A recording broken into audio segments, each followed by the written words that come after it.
the other word that Paul Oppenheimer introduced to me. Predeterminism is robot stuff. Predeterminism is pushing the button on the robot. Predetermined means it's already decided what you're going to do and how you're going to do it. We have mistaken how God has destined us for redemption for predeterminism. We have gone into this kind of fatalistic place that says, we don't have any choice over what we're going to be. God has already decided that we are going to be ordinary mugs. So we have no choice, or we have no means by which we can change our relationship or change ourselves.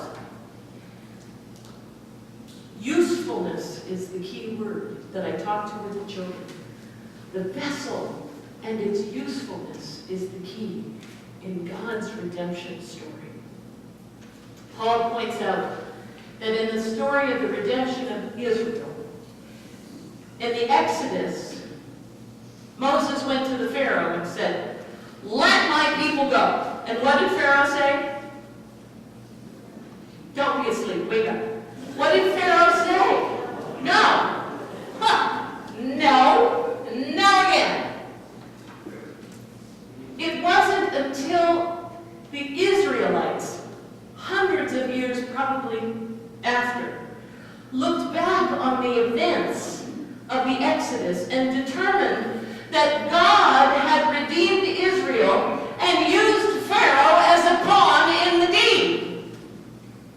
When they looked back over salvation history, when Paul looks back over salvation history, he connects the incidents of the Exodus as a continuation of God's redeeming acts with humankind. Jesus is the next step as God expands the kingdom. The event in Jesus Christ is the next step in the expansion of God's kingdom. It doesn't mean that there's an either or. It's a continuation. There are those who believe, well, I am saved because of my heritage. That was what Paul was talking about. No, you're not saved because of your heritage. You're not saved because you're an Israelite. You don't get God's compassion and mercy and grace because you're an Israelite. And there are those who say, well, I'm a good person. Doesn't matter. You don't get God's redemption because you're a good person. Well, I'm baptized a Christian. You don't get God's redemption because you're baptized a Christian. She blasphemed. You get God's grace because God chooses to give it to you. The ways in which you connect with God, the opportunities available for you to connect with God throughout the history of salvation are many. Even before the Exodus, there was Abraham, the Exodus. Then there was Jeremiah, and there was Isaiah. There was the exile in Babylon. Many, many occasions for the people to reconnect with God. So Paul wants his listeners to know that the pulling in of the Gentiles is only an expansion of God's kingdom, is only an expansion of God's redemption. And we have no idea what God's acts in history are from that day until the end of time. We only know that God's grace is for each and every one of us. I'll ask you one more question. How many of you saw the movie Billy Elliot? Not many of you. I recommend it highly.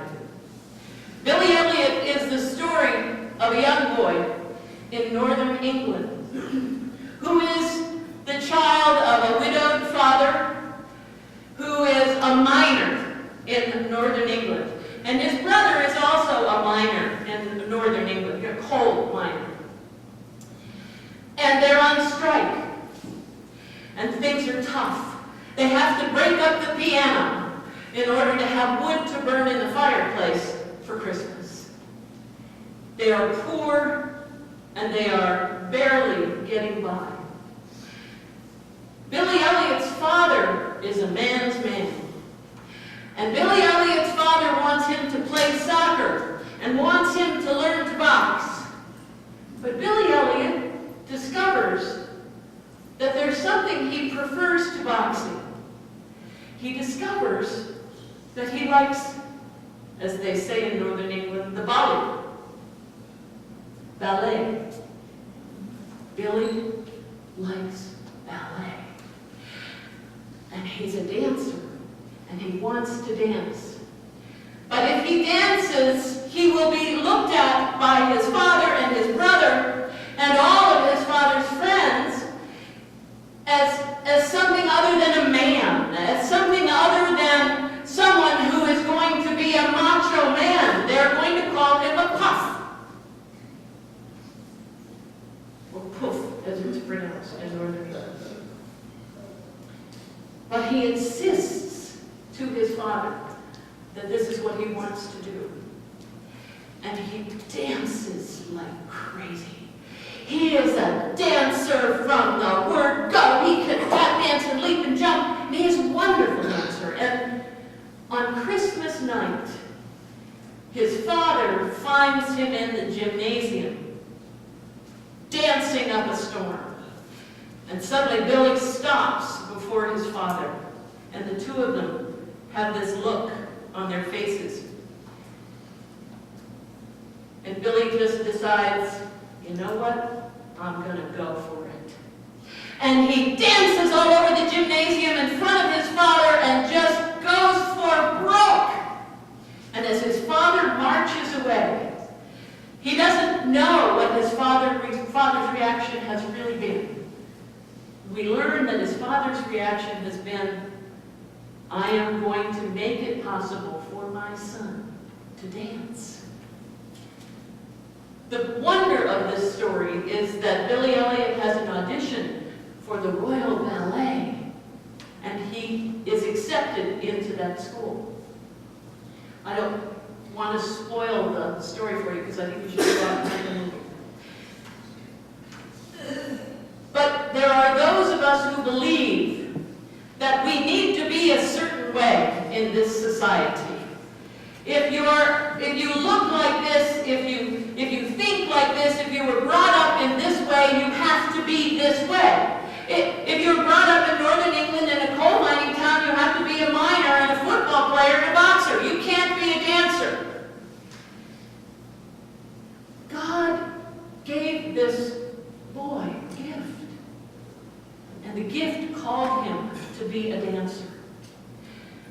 What Paul tells us in this passage today of Romans is that God has made each and every one of us with God's own hand.